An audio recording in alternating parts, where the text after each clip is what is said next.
Anda kembali di iNews Sore, pemirsa. Ridwan Kamil dan Suswono resmi deklarasi maju di Pilkada Jakarta 2024. Pasangan RK dan Suswono akan menjadi lawan berat bagi kontestan lainnya, termasuk Anies Baswedan yang kehilangan modal politik.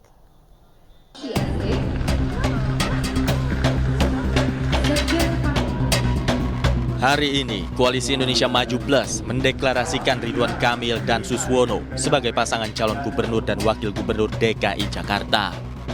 Mereka mendapat dukungan dari 9 partai politik, termasuk 3 partai non-parlemen dengan perolehan 90 kursi sebagai modal bertarung di Pilkada 2024. Hal ini menjadikan pasangan ini sebagai pasangan calon yang mendapat dukungan dari partai politik paling banyak, yaitu Gerindra, Golkar, Demokrat, PAN, PSI, PKS, PKB, Nasdem, dan Partai Perindo. Dengan mengantongi dukungan ini, maka kontestasi Pilkada 2024 tidaklah sulit bagi Ridwan Kamil dan Suswono. Apalagi basis suara PKS di Jakarta sangat kuat. Sementara itu di sisi lain, nasib Anies Baswedan berada di ujung tanduk. Pasca keadaan berbalik menyulitkan posisi Anies Baswedan. Betapa tidak, Partai Nasdem dan PKS yang semula mendukung Anies untuk maju di Pilkada, putar haluan mendukung Ridwan Kamil dan Suswono. Anies Baswedan harus putar otak dan mempertimbangkan merapat ke PDI Perjuangan untuk melawan Ridwan Kamil Suswono di Pilkada Jakarta. Belakangan, isu majunya duet Anies Baswedan Rano Karno mulai terdengar. Meski belum memastikan calonnya, namun PDI Perjuangan membuka peluang duet Anies dan Sidul. Jika dukungan PDI Perjuangan pada Anies menjadi kenyataan, nasib Anies di Pilgub Jakarta berada di ujung tanduk. Pasalnya, hingga kini PDI Perjuangan hanya memiliki 15 kursi, sementara batas minimal untuk mengajukan calon sendiri adalah 22 kursi. Dari Jakarta, Tim Liputan iNews melaporkan.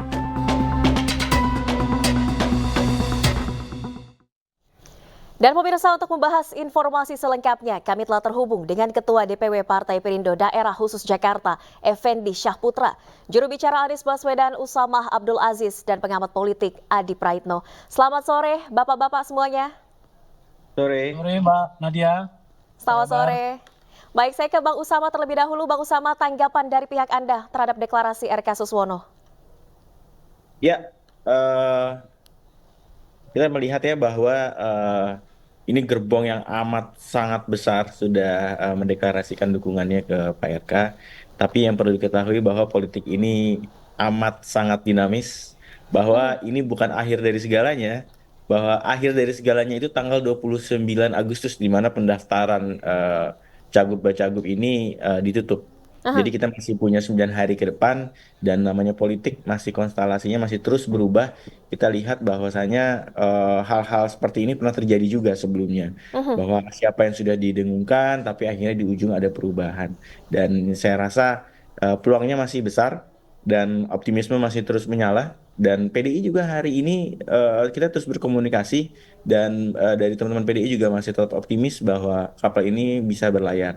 Tapi di balik itu semua, walaupun ini nantinya tidak bisa berlayar, bagi Mas Anies itu tidak permasalahan. Itu tidak masalah. Karena yang banyak harapan itu memang dari warga. Karena Mas Anies ini orang yang konsisten, dia baik di dalam ataupun di luar pemerintahan tetap berbuat untuk melunasi janji kemerdekaan.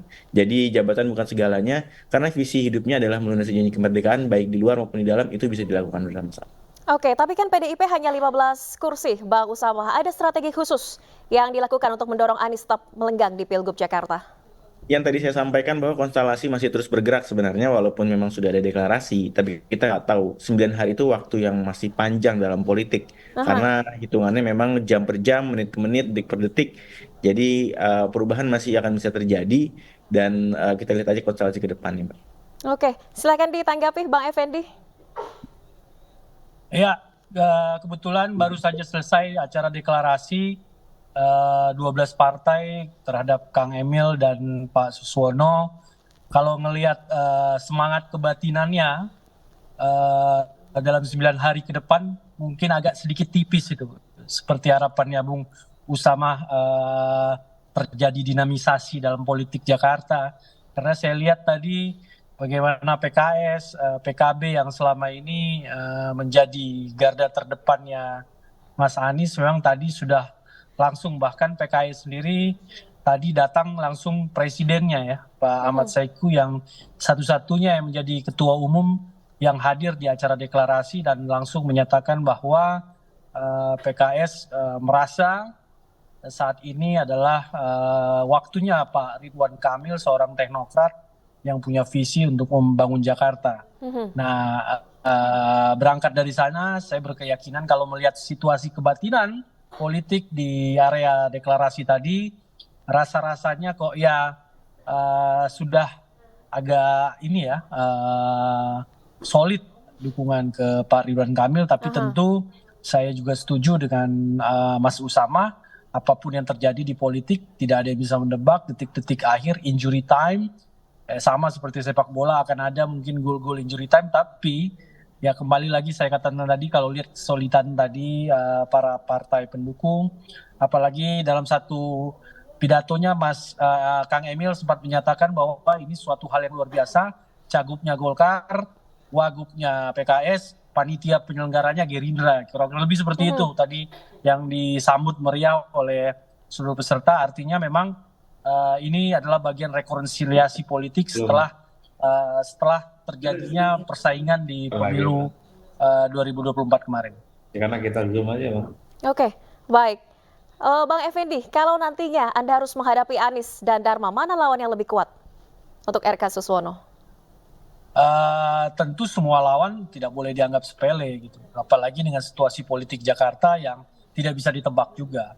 Tapi tentunya dengan kekuatan mesin partai 12 partai yang saat ini, kalau nanti sampai akhir solid, kalau nanti sampai akhir 29 Agustus akan ikut mendaftar mengawal Kang Emil di KPU, tentu ini akan menjadi senjata yang luar biasa ya buat pasangan ini, di mana di situ juga ada PKS sebagai partai pemenang pemilu legislatif di DKI kemarin, dan partai-partai besar tentunya. Dan saya pikir secara kekuatan dengan mesin partai yang ada saat ini, koalisi Jakarta Maju, Jakarta Baru untuk Jakarta Maju ini akan cukup kuat lah untuk bisa memenangkan pertarungan di Pilgub 2024 ini, Mbak Nadia. Oke, baik. Mbak Adi Pray, bagaimana Anda melihat nasib Anies setelah PKS kemudian berpaling ke Ridwan Kamil? Ya, saya kira memang nasib pencalonan Anies di Pilkada Jakarta hampir bisa dipastikan 100% wassalam. Jadi peluang untuk maju berlayar sebagai salah satu kontestan di Pilkada Jakarta rasanya sulit ya. Karena kalau kita melihat rata-rata, mayoritas partai politik itu secara deklaratif sudah memberikan dukungan politiknya hari ini kepada duet Ridwan Kamil dan Suswono. Jadi kalau ada anggapan dan asumsi bahwa masih ada kemungkinan Anies Rano Karno itu bisa berlayar, saya termasuk yang menduga ini sulit bisa diwujudkan. Dulu harapan terbesar Anies itu bisa berlayar kan dari PKB, dari PKS dan Nasdem, yang saya kira hari ini mereka juga hadir memberikan dukungan politiknya secara penuh kepada duet yang diusung oleh Kim Plus itu. Oleh karena itu saya tadi pagi nulis di X sebenarnya, di Twitter, bahwa sudahlah kita tak perlu lagi bicara tentang Jakarta, karena ini hampir bisa dipastikan pemenangnya adalah Ridwan Kamil dan Suswono, apalagi yang dilawan itu hanya sebatas calon perseorangan yang saya kira dari segi popularitas dan elektabilitas memang tidak kompetitif ya untuk memenangkan pertarungan. Oleh karena itu bagi saya Pilkada Jakarta sudah game over, sudah wassalam. Jadi nanti tanggal 27 November ini hanya sebatas seremonial bagaimana Pilkada Jakarta itu dilakukan. Oleh karena itu nggak ada yang spesial untuk lagi didiskusikan dan diperdebatkan di Pilkada Jakarta. Bagi saya sulit membayangkan PKB, PKS dan Nasdem mengedit dukungannya, tak lagi mendukung RK dan Suswono dan memberikan dukungan kepada Anies. Saya kira itu adalah suatu hal yang sangat mustahil. Jikapun itu terjadi, saya kira adalah mukjizat luar biasa yang kemudian mungkin turun dari langit ya. Tapi rasa-rasanya sulit. Oke, Bang Usama tanggapannya.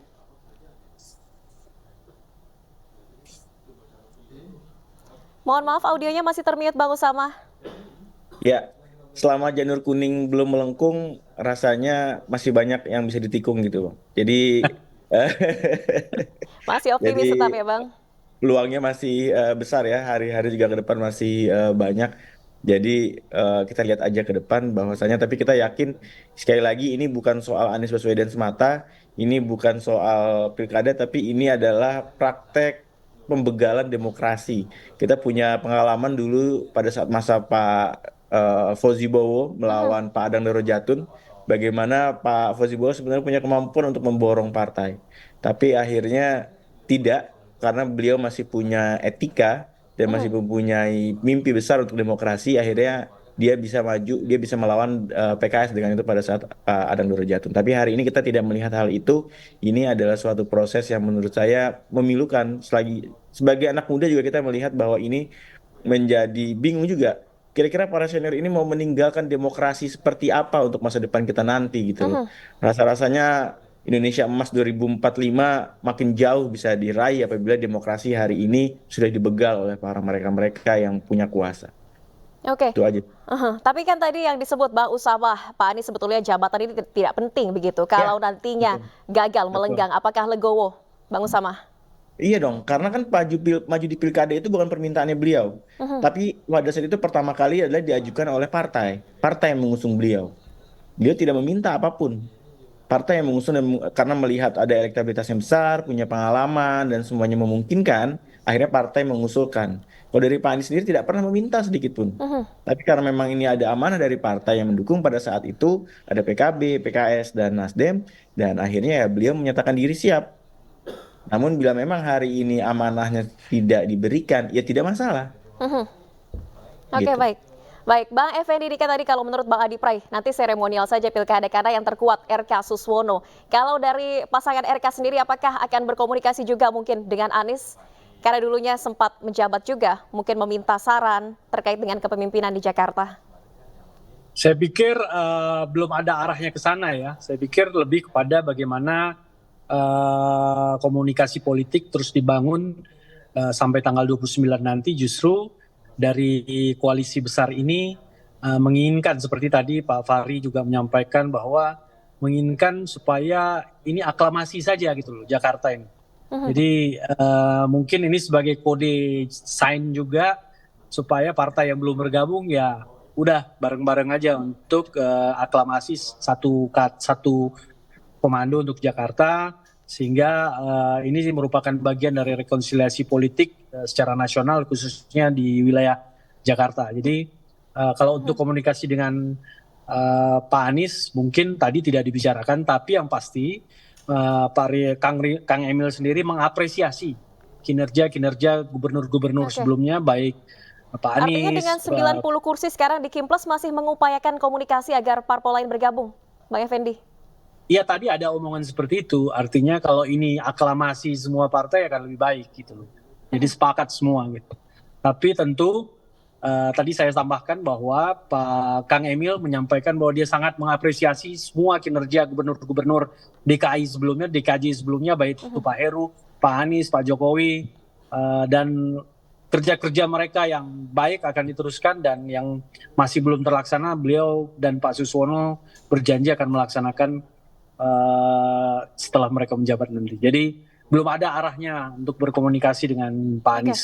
Justru Mhm. komunikasi yang akan dibangun adalah dengan partai-partai yang belum bergabung dengan aliansi ini, mungkin akan diadakan komunikasi Mhm. politik untuk bersama-sama satu suara supaya aklamasi saja. Kurang lebih begitu tadi Mhm. yang diutarakan, usul yang Oke, diutarakan oleh baik.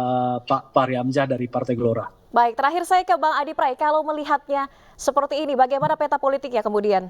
Apakah dipastikan betul-betul pasangan RK Suswono yang akan menang di Pilgub Jakarta? Ya, saya kira kalau kita membaca konfigurasi politik hari ini di Jakarta, ini bisa dipastikan bahwa Ridwan Kamil Suswono hanya melawan calon perseorangan, ya. Sementara kubu dari Anies Baswedan dan Rano Karno sulit untuk mendapatkan tiket. Aha. Oleh karena itu, kalau kita menggunakan kalkulasi politik, minimal misalnya parameternya pakai survei, hampir bisa dipastikan pemenangnya adalah Ridwan Kamil dan Suswono. Mhm. Karena penjelasannya dua hal, di survei-survei saya kira memang Ridwan Kamil merupakan salah satu sosok yang nilai cukup kuat elektabilitasnya, Mhm. ditambah oleh mesin politik yang hari ini 12 partai menyatakan dukungan. Saya kira itu adalah mesin politik yang cukup luar Mhm. biasa, dan pada saat yang bersamaan misalnya calon perseorangan itu, jangankan muncul di survei, dikenal di warga Jakarta Mhm. pun, per hari ini rasa-rasanya masih sulit. Oleh karena itu, bagi saya tentu bukan bermaksud ingin mendahului kehendak Tuhan.